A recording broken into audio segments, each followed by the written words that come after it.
Mais uma vez, o canal Pátria Livre chega a você, a toda a nossa audiência. É um prazer muito grande trazer palavras de esperança, palavras dos céus para toda a nossa audiência. Estamos, neste momento, aqui nos estúdios da Rádio Brizola. Brazola, não Brizola. Brazola. Brazola, desde Houston, Texas. Está conosco aqui a nossa irmã para fazer esse programa, a pastora em potencial. Ainda que não foi ordenada, mas é uma pastora em potencial, nossa irmã Daniela Pereira, de Vitória da Conquista, no Brasil. Esse Bahia. Que faz divisão entre Sul e Nordeste, né? Então, estamos muito alegres. E aqui, depois que ela veio, ela trouxe muita gente de Vitória da Conquista. Todo dia chega gente de Vitória da Conquista. Uma família de Vitória da Conquista. Está enchendo aqui a cidade de Houston. Está acompanhando também a irmã... Marta. A irmã Marta está aqui também, esposa do... Andrade. De Andrade. Andrade é de Campina Grande, na Paraíba, mas viveu muitos anos em Brasília, não? Isso. Trabalha no consulado brasileiro em Brasília, lá em Itamaraty. Itamaraty, e hoje vive aqui em Houston, no consulado brasileiro. A irmã, o nome dela? Marta. Marta, prazer estar aqui conosco, ok? Oi. Depois ele vai tirar uma foto para que você, pelo menos na foto, se apresente no nosso programa. E no controle de som está o nosso grande pastor técnico, o nosso pastor Eduardo Panamara, amém? Agradecemos a Deus por tudo. Queremos não confundir nesse momento português com espanhol. Eu trago muito espanhol na minha cabeça, mas o programa é em português. E vamos versar sobre o tema esperança. Esperança que vem do eterno, do nosso Deus, do Deus Todo-Poderoso. Então, a saudação, a palavra para nos saudar, a pastora Daniela Pereira. Pastora Daniela. Em potencial. Exato. Alguns me chamam de pastora, outros de missionária, evangelista, né? Estou aqui para poder servir ao Senhor. Amém? Então, é um prazer, pastor, estar aqui, né? Na Rádio Brazola, juntamente com o pastor Elcio, a Marta e o pastor... Eduardo, é um prazer. É apelido? Barria. Ai, que bom. É um prazer estar aqui, né? E nós vamos hoje falar de um tema tão importante. Esperança. Para um mundo sem esperança. É um mundo sem esperança. Não todo mundo, mas grande parte do mundo, né, vive sem esperança. O ditado diz que a esperança é a última que morre, mas eu digo a esperança nunca morre. Nunca pode, porque se é a última, vai morrer. Mas a esperança racional, né? Terrenal. Mas a espiritual, ela nos transporta, não é, à vida eterna com Cristo. Eu só queria ler de abertura aqui Romanos 4, 18 a 25, que é um texto que nos fala sobre esperança. Disse, Abraão contra toda esperança, em esperança creu. Que coisa profunda. Ao lermos só essa primeira parte, teríamos que parar para entender realmente o que o escritor sagrado, que é o apóstolo Paulo, está a dizer. Abraão, pai da fé, o patriarca, contra toda esperança, quando não havia nenhuma porta aberta, nenhuma condição lógica para que alcançasse aquilo que Deus prometeu, em esperança creu. Nasceu nele uma fagulha de esperança na promessa que Deus fez a ele, tornando-se assim pai de muitas nações. Amém? Queremos ser pais de muitas nações, né? Quando trazemos pessoas a Cristo, estamos cumprindo a grande comissão. Como foi dito a seu respeito, assim será a sua descendência.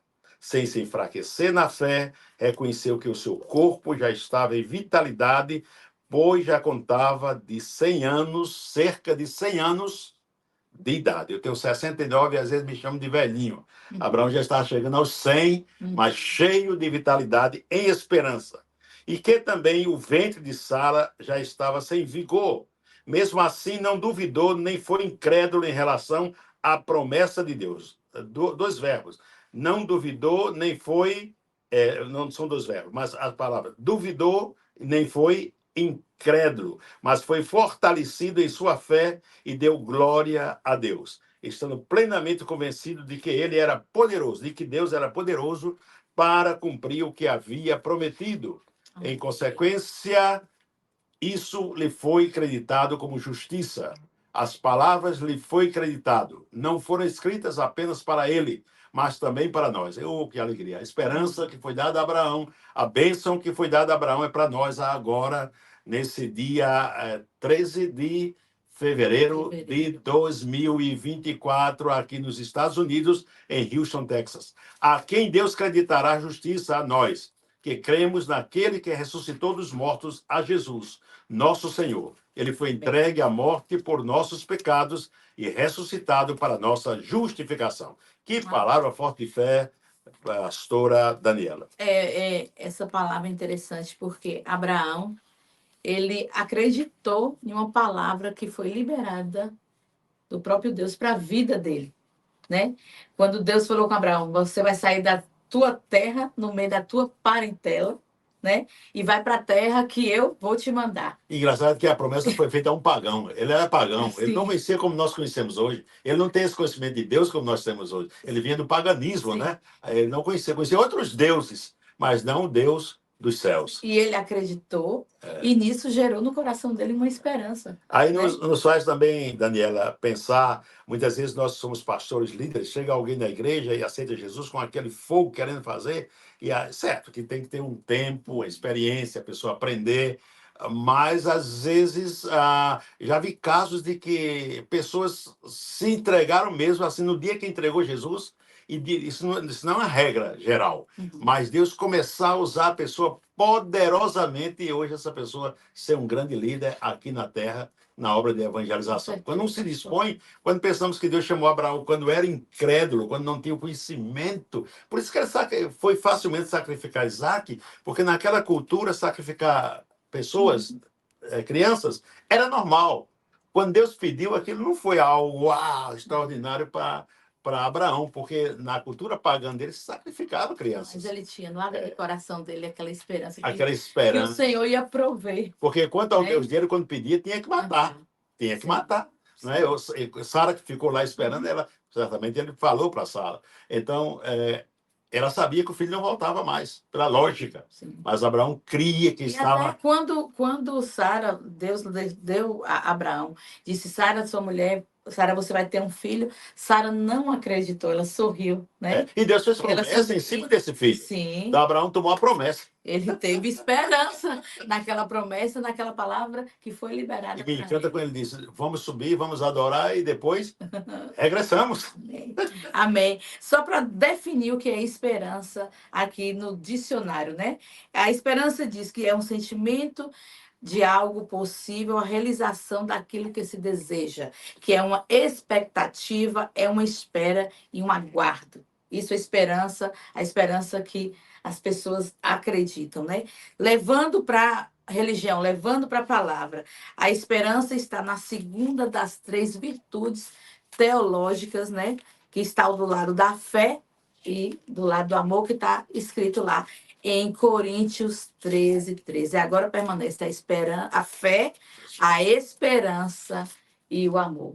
Eu digo para vocês, o homem sem esperança, ele é uma pessoa que está morta, vivendo, né? Porque aqueles que esperam no Senhor, né?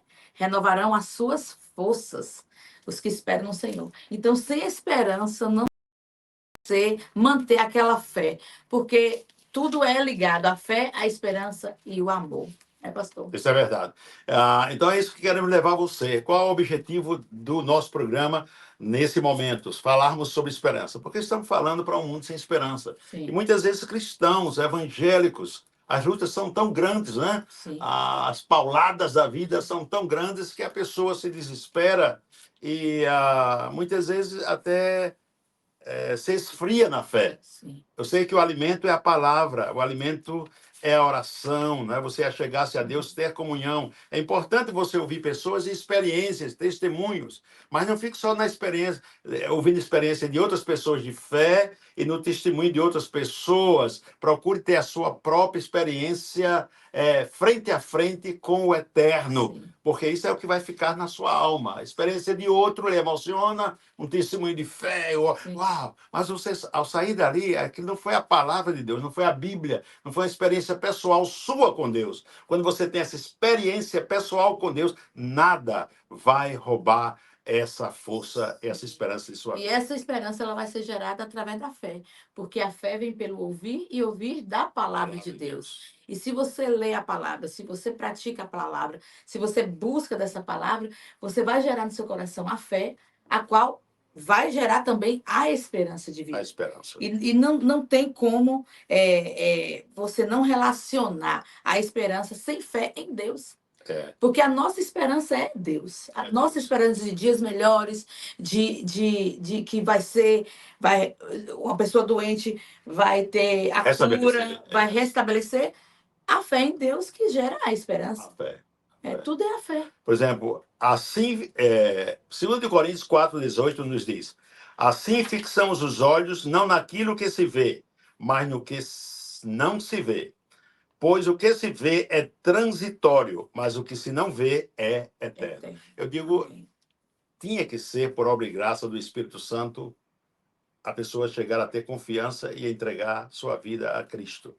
Porque estamos falando de um Deus concreto na fé, mas não é um Deus concreto na existência. Ele não está aqui mais entre nós como esteve há 2000 anos, quando o apóstolo João disse que o tocou no seu rosto, tocou nas suas mãos. Nós não tocamos nele, a gente crê, né? É uma palavra de fé viva que nasce em nossas vidas. Alguém pregou, a pessoa estava na incredulidade, no vício, na prostituição, era uma pessoa rebelde, alguém foi e falou com poder, com graça, com unção, com determinação, sobre essa salvação maravilhosa de Deus em Cristo. A pessoa ouviu, a fé vem pelo ouvir a palavra de Deus, confessou com sua boca, Cristo entrou em sua vida, mas você não vê, você não toca, é por fé. Por isso que disse o Sagrado em Hebreus, sem fé é impossível agradar. Porque o que faz as demais religiões pagãs? Quando digo pagã, é a religião que não olha para os céus, nem crê no Deus verdadeiro. Ela é levada a crer no concreto, né? Numa imagem, algo que ela possa se relacionar. E sempre diz alguém que a idolatria é algo que é mais fácil para o homem comum, porque ele está falando a um Deus, é um monólogo. Na idolatria você só expõe, você só diz, e o Deus é morto, como diz a Bíblia. Ele não fala, não se expressa. Então, não ouve, então, e não incomoda você. Mas quando nós temos o Espírito Santo... Você vive a sua vida e não incomoda você. Eu nunca esqueço que eu ouvi de um grande empresário brasileiro, né? Testemunho dele, e depois perguntaram a ele: você hoje é um evangelho, você é crente, sabemos da sua vida, como você é uma pessoa importante para a sociedade brasileira, um homem de alto nível, que eu estou falando alto nível, em negócios, em vida financeira, e qual foi a coisa mais difícil que você encontrou ao aceitar Jesus? Ele disse: olha, foi a palavra não. Porque muita coisa que eu fazia pela minha própria vontade, pelo meu raciocínio, e agora, quando vou ler a Bíblia, quando eu vou ao encontro com Deus, diz, deixa isso não está bem. Não. E às vezes, pastor, muitas vezes a gente acha renúncia. A gente acha que aceitar Jesus é uma coisa fácil, não é? É obra do Espírito Santo. É pela graça mesmo, porque você tem que se renunciar todos os dias. Porque caso contrário, corre. Sim. Tem que deixar os seus maus costumes, tomar sua cruz. Sim, nós somos miseráveis, né? Yes. E carecemos da misericórdia de Deus todos os dias. Agora, quando é o evangelho light, quando é o evangelho que você ouve, Deus não é carrasco, Deus é amor, mas Deus é justiça. Temos que entender isso. Sim. Deus é justiça, né? João, lá em Apocalipse, disse que ninguém podia comer o livro. Quando ele comeu, o livro que trazia a verdade era doce como mel. Mas quando caiu no seu estômago, amargava como fel. Quer dizer, a palavra, ela entra fácil, mas depois ela leva você a um concerto, a realidade da vida de Deus na sua vida. Hoje em dia é o que é mais difícil para o cristão, né? É ele praticar a palavra de Deus, né? Porque ele vai ter que fazer caminhos de volta. Hoje em dia as pessoas não querem mais se perdoarem, não querem pedir perdão, querem viver de si mesmo. Então, assim, nós temos que ter uma vida direcionada pelo Espírito Santo. E para isso, não tem como você viver uma vida de santidade sem aprender diariamente a palavra do Senhor. Não tem, né? E aí você diria, já que estamos abordando o tema esperança, como posso alimentar essa esperança? Quando falamos dessa esperança, não é esperança comum. É esperança no Deus que criou os céus e a terra. Essa esperança que sempre que ela é abalada, que você é enfraquecido, aí você faz como o salmista, eleva os meus olhos para os montes. Ele mesmo gritou, de onde me virá o socorro? O meu socorro vem do Senhor que fez os céus e a terra. Às vezes, mesmo a esperança em Cristo, ela é abalada. Não é? Às vezes, quando você tira o olhar dele, dos céus, dele, e você perde a visão, porque temos um grande adversário. Né? Muita gente não gosta que falemos no nome dele, mas ele existe. Satanás. Sim. Ele faz tudo. Ele veio para matar, roubar e destruir. Aquela parábola do semeador, aquilo é muito forte. Sim. Como o diabo faz para tirar, prejudicar a semente no seu nascimento. Sim. Não é? Falando certos caminhos, certos terrenos que a semente foi plantada e como o diabo se encarrega de matar a semente nos primeiros dias. Por isso que o cristão tem que ser bem alimentado na igreja que vai, gostar, amar a sua igreja, amar a doutrina. Sim. Por isso que eu digo, olha, não se precipite. Se aceitou Jesus hoje como Salvador, você é uma pessoa de conhecimento, procure saber se a igreja que você está indo, tudo que ela ensina está baseado na palavra. Não estou dizendo que seu pastor seja eloquente, o melhor pregador, não estou falando nada disso. Se a igreja tem escola dominical, se a igreja tem escola discipulada, se a igreja mastiga a palavra. Isso é importante, pastor. Isso é muito importante, porque é a palavra que liberta, que cura, que salva, né? É o Senhor, ele é a palavra viva, né? E quando você leva a palavra, aquela semente é lançada e cai numa terra fértil, ela produz a 30, a 60, a 100 por um. Mas precisa. A palavra de Deus, ela não volta vazia. Ela sempre vem com aquele poder de transformar a vida do homem, né? É o nosso canal Pátria Livre. Eu espero que você deixe o seu like, não é? O seu like e se inscreva no nosso canal, porque cada vez que você deixa um like, o YouTube se encarrega de divulgar mais 7 pessoas. Então, se você deixa o seu like, se inscreva no nosso canal Pátria Livre. Faz com que esse canal cresça, porque é um canal que as reflexões aqui é da palavra de Deus. Agora, pastora Daniela, se você pudesse trazer rapidamente um testemunho para nós de um momento, quizás não de total desesperança, mas um momento em sua vida que você poderia até justificar desesperança naquele momento. Você olhou para os seus pés e não viu o chão. E, em poucas palavras, que você se já passou por esse momento e para edificar a outro. Porque tudo que contamos como testemunho é para abençoar para edificar o outro.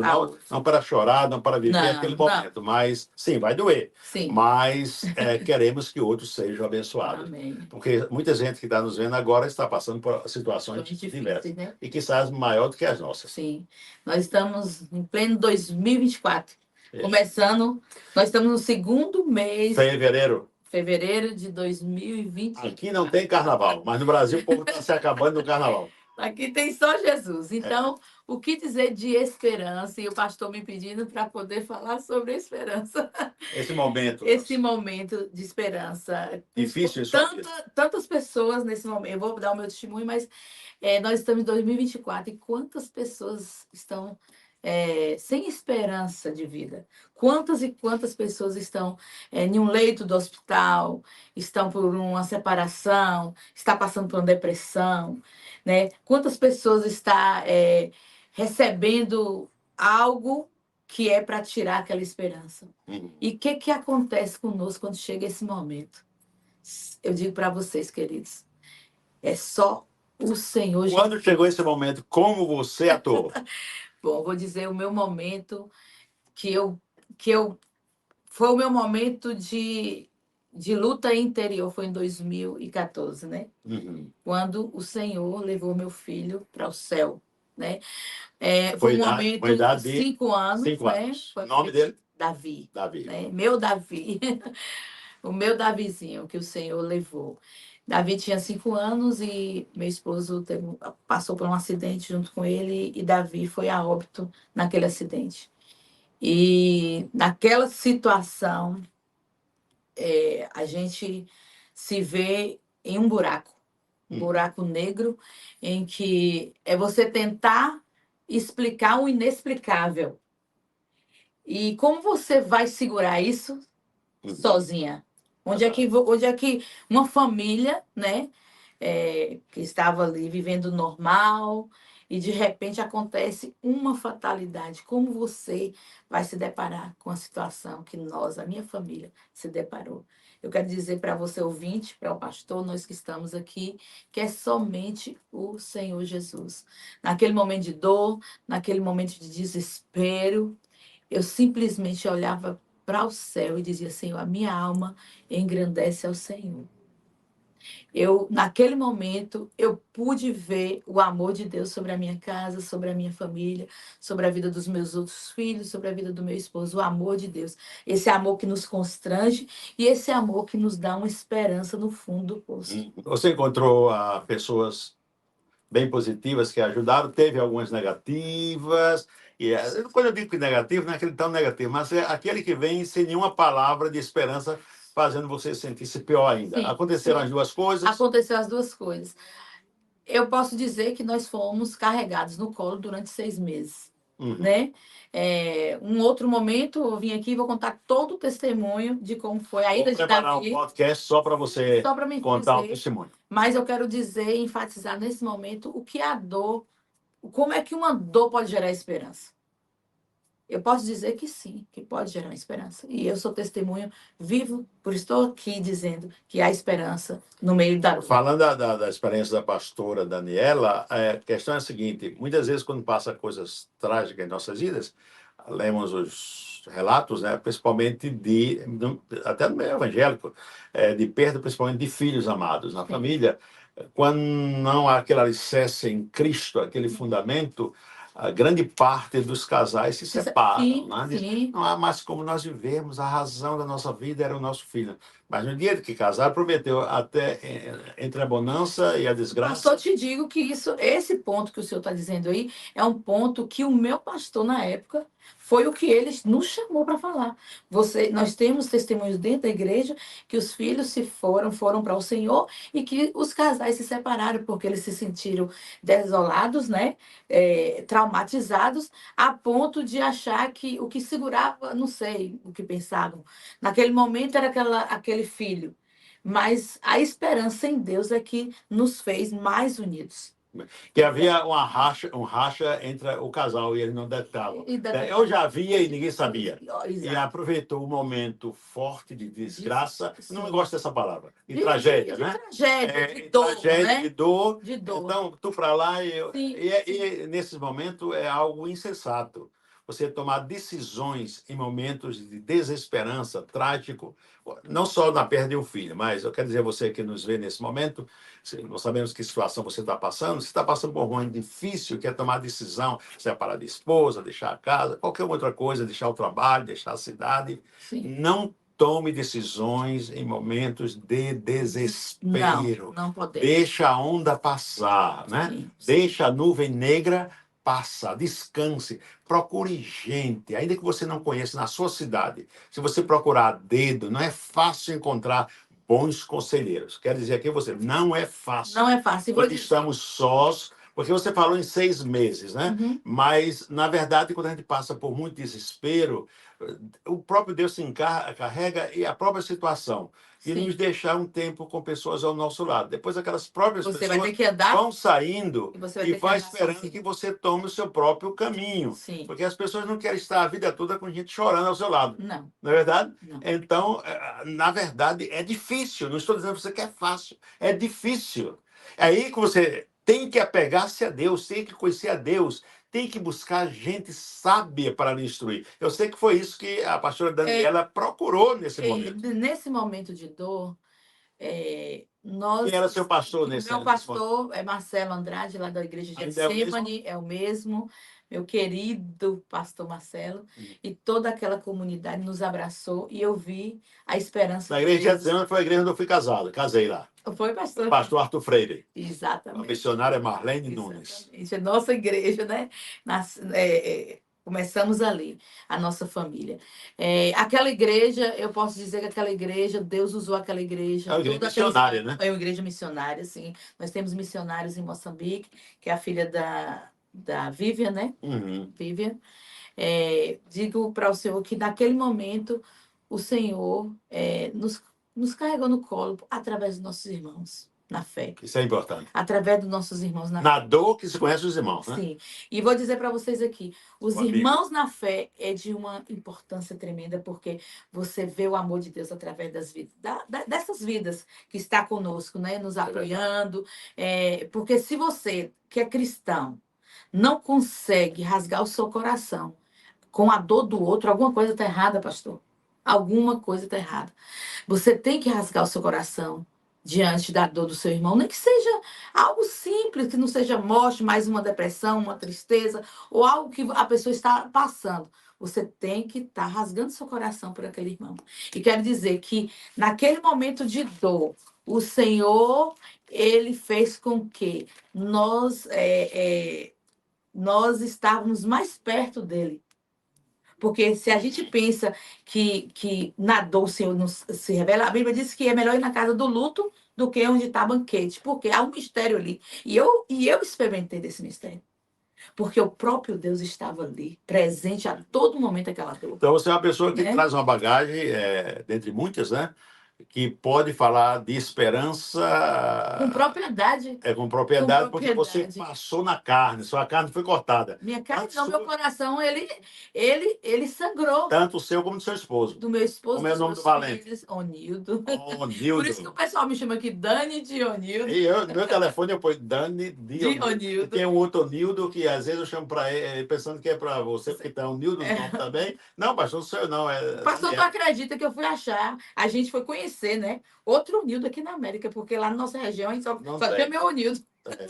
Aí a gente vem conhecer um outro Onildo aqui. Daniela, isso que você falou de congregarmos, a Bíblia diz em Hebreus 10, 25, né? Não deixemos de reunir-nos como igreja. Sim. Ok? Isso é muito importante. Segundo o costume de alguns, que muitos têm o costume de dizer que já não tem igreja. A irmã ligou para mim agora, do Brasil, que está chegando aqui. Ela vive lá fora, agora está aqui. Não, que agora tem um apóstolo na televisão que é seu pastor. Tudo muito bem que você escute alguém, tudo se alimente, mas você deve ter a sua igreja local. Sim, pastor. Ok? Isso é o seu pastor local. Porque o pastor da televisão, o apóstolo com você, eu estou aqui. Você, não, pastor, eu quero que você seja meu pastor. Eu não posso ser seu pastor. Ok? Seu pastor é aquele que você pode ter contato com ele em qualquer momento. É a ovelha. Você pode chamá-lo meia-noite com a febre, com um problema. A hora que você pode ter contato com seu pastor. Um pastor que você não tem contato com ele não é seu pastor. Sim. É um líder espiritual, é um admirador, mas seu pastor, o pastor é o que pastoreia. E quem pastoreia tem que estar o quê? Presente. Diz um pastor que viveu aqui, foi missionário na Itália, eu trouxe para cá, já morreu. Pastor Evandro. Filho era esposa da irmã Esté. Vocês conhecem a irmã Esté? Ela faz parte da igreja do pastor Palenca. Sim, Nova Vida. Eu trouxe de Itália, era missionário lá, Deus me usou para trazer ele para cá. Faz anos. E ele dizia, pastor Elcio, olha, a gente disse ser pastor de uma igreja de 500 pessoas, 1000 pessoas, 2.000 pessoas, mas não existe pastor que pastoreia com o cajado olhando e onde está comendo a erva no campo, com mais de 100 membros. Pastor não pode dizer que é pastor se ele tem mais de 100 membros. Ele pode dizer que é pastor geral, mas que ele sabe em detalhes a vida de cada pessoa, de cada ovelhinha dele, é impossível. E eu ouvia isso e dizia, mas eu quero mais de 100. É só saber dividir nas tarefas. Com certeza, divide as tarefas. Aí disse, mas procuremos encorajar-nos uns aos outros, ainda mais quando vocês veem que se aproxima o dia da vinda do Senhor, ou o dia que você vai ao encontro dele. Então, deixar-se de congregar-se é algo muito terrível hoje com as redes sociais, muitas pessoas... Não, porque se a Deus eu vejo as mensagens... Você sabe com essa questão da Covid, né? Muita gente deixou a igreja, porque ficou vendo desde casa. E há um perigo nisso aí, você... Mas se não pregava bem, que pregava heresia, os membros agora descobriram na Covid. Sim. O pastor está pregando heresia, já não voltou mais para a igreja dele. Tem que consertar e ler a palavra, estudar a palavra, né? Com certeza. E é um perigo você se basear só em mensagens do Instagram ou mensagens do Facebook. Você tem que se basear na palavra de Deus, procurar uma igreja. Não há nada. Não há nada. Olha, é uma experiência que você... Bem, você pode ouvir a Bíblia em áudio, em vídeo, né? Sim, vídeo. Você pode, mas, minha irmã, não há nada. Há um mistério que é o mistério do Espírito Santo. Você, quando começa a ler, meditar, as lágrimas começam a cair, é uma experiência diferente você tomar. É por isso que eu digo à igreja, além que hoje dessa igreja aqui de Rio, a maior, né, em número, sempre o pastor, desde o velhinho, que era o pai, John Austin, né, mandava o povo levantar a Bíblia, esse My Bible, aquilo tudo. E eu digo hoje, quando faz isso, o povo levanta tudo celular. É a Bíblia. Hoje você não vê as pessoas. Eu luto na minha igreja. É um costume meu, eu vou sempre com a Bíblia. Mas não há nada de você dizer, essa é minha Bíblia. Eu tenho a Bíblia no celular, mas também tenho a minha Bíblia. Não ignoro que você prefiro levar minha Bíblia de papel, né? Não ignoro que você tem a sua celular, você pode ver em vários idiomas. Não estou contra, não sou ignorante. Mas o crente deve ter. Olha, para ser radical, o que eu vou dizer? Satanás sabe onde está a sua Bíblia. Sim. Satanás sabe quanto tempo você está gastando para ler a sua Bíblia. Sim. Ele sabe, né? Sabe. Ou você está no celular, uma mensagem, toca, você se distrai. Você entra na sua oficina, no seu escritório, onde seja, no seu quarto, lê na Bíblia, e desliga o celular, porque daquela hora mantenha respeito.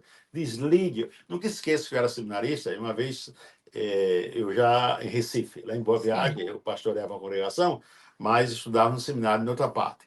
E quando fazia umas 3 horas da tarde, chegou um membro da igreja, de repente, do seminário, procurando pelo seminarista Elcio. Ele era da minha igreja, né? Sim. Eu era seminarista, mas ele me tratava como pastor. O povo sempre chama, botou um terno e já é pastor, e pregou, né? Aí, então, ele chegou lá procurando para ele estar no quarto dele. Era às 3 da tarde. Acho que ele pensou que eu estava dormindo, 3 da tarde, mas eu estava orando, né? Aí, não é que eu sou muito espiritual, mas estava orando dessa vez, ok? E então ele, quando tocou, eu me levantei e saí. Você estava dormindo, estava ocupado? Não, eu estava orando. Estava de joelhos, estava. Aí ele foi, depois disse, pastor, eu digo assim, não ia falar, mas tem que dizer uma coisa ao senhor. Eu digo, diga, me perdoe, eu digo, diga.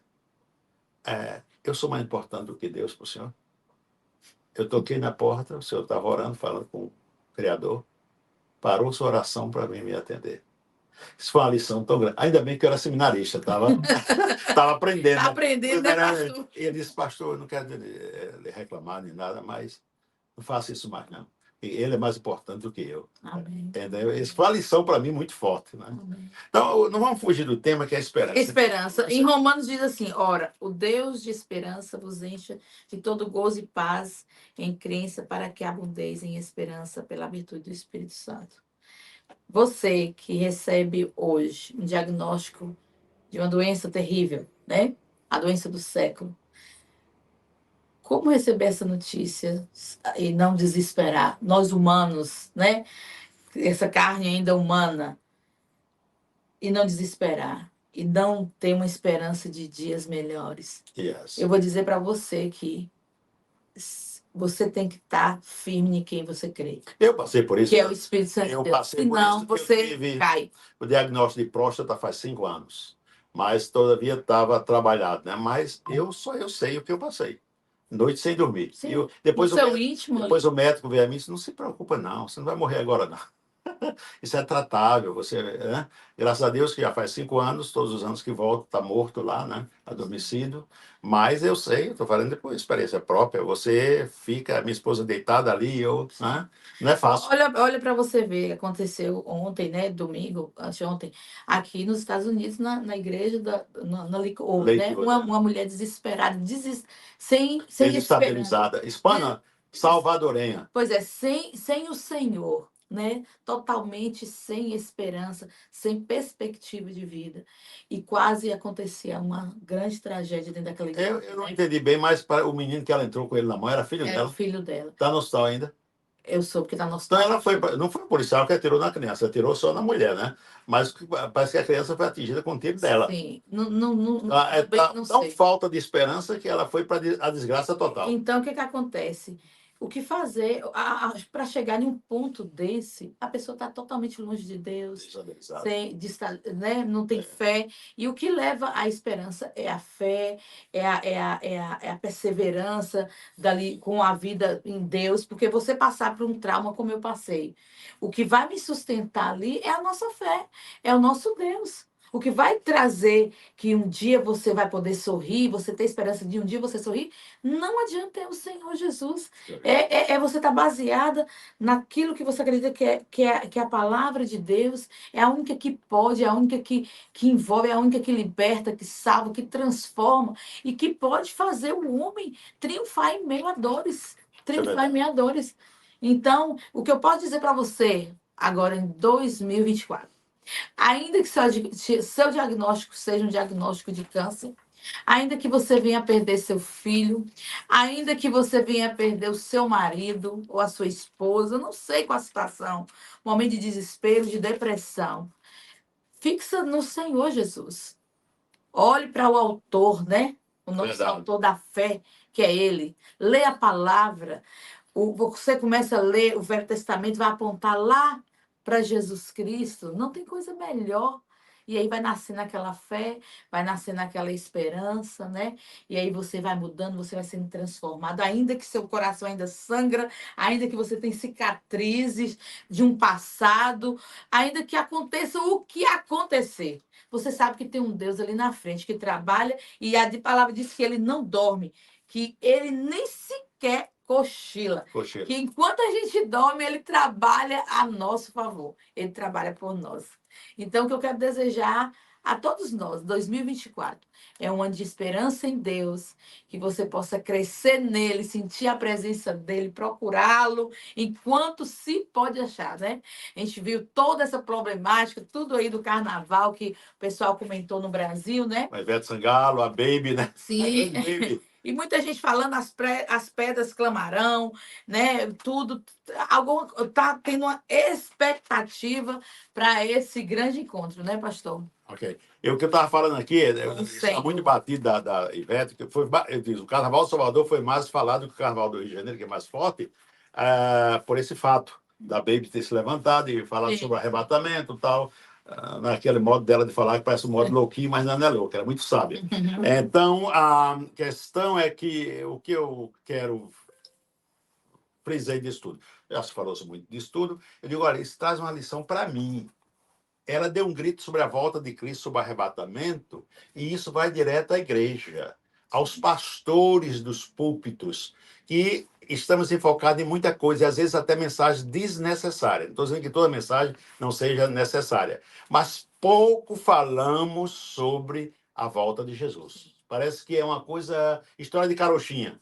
Que não vem. Então, ele vem. E é essa mensagem para ser, não como terror, como medo, mas ela deve ser anunciada. E eu, como eu disse, eu vou repetir aqui. Se ele não vem a mim, eu irei a ele. Hoje já é terça, 13 de fevereiro de 2024. Já estamos a que horas? A 1h53 da tarde. Olha, milhares, desde a meia-noite, que já começou a contar o dia 13, já se foram para a eternidade. Morreram fisicamente.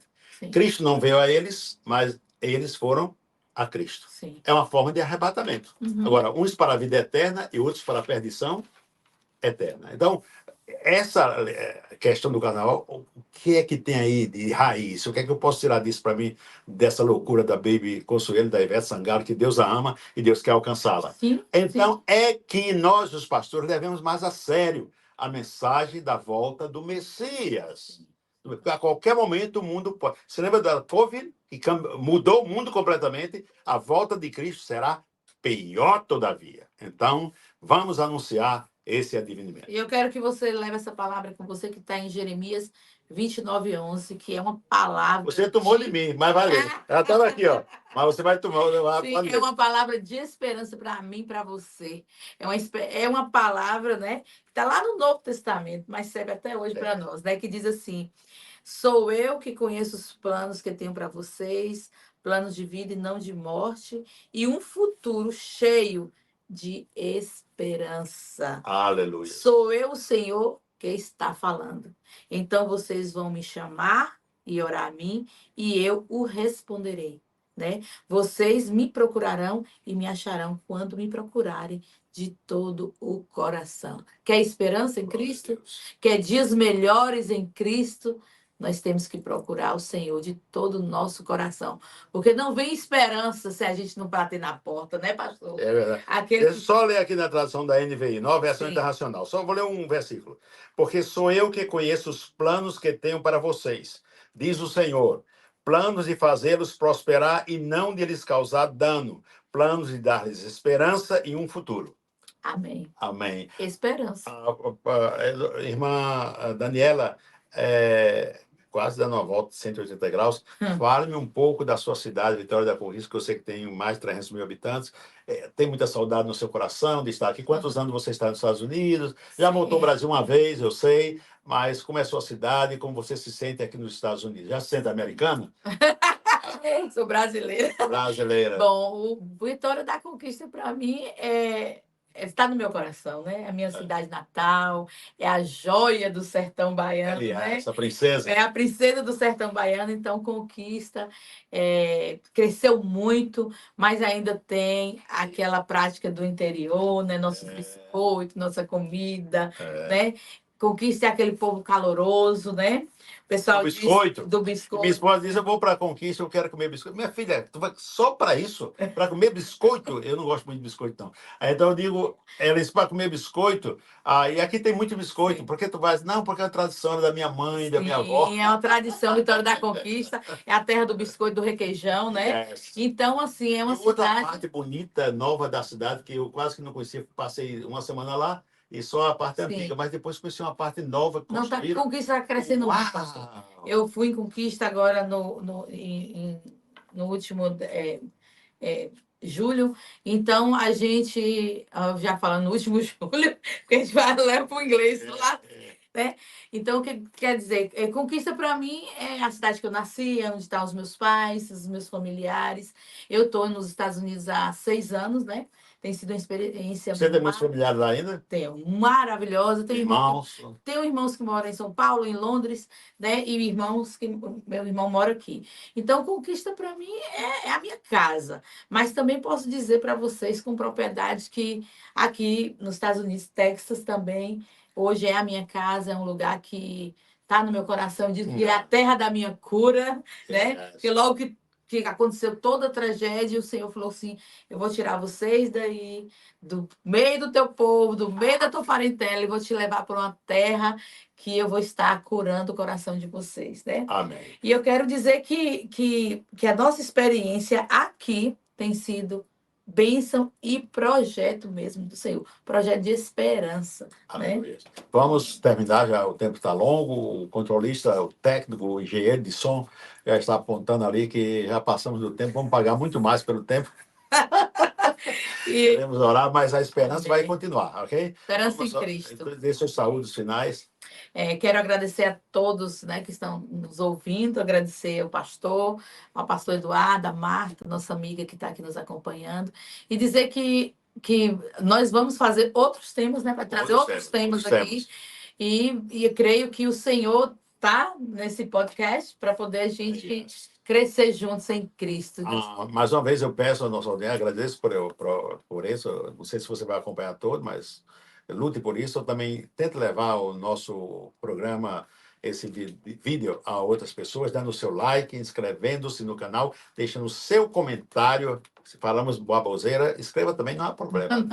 Diga o seu negativo, o seu positivo, com tanto que seja, ok?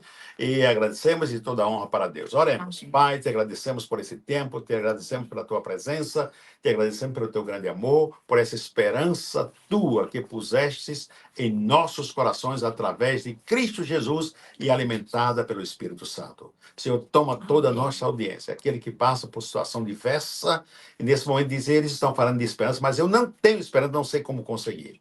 Oro por essa pessoa, que ela busque de Deus, busque a palavra, a Bíblia.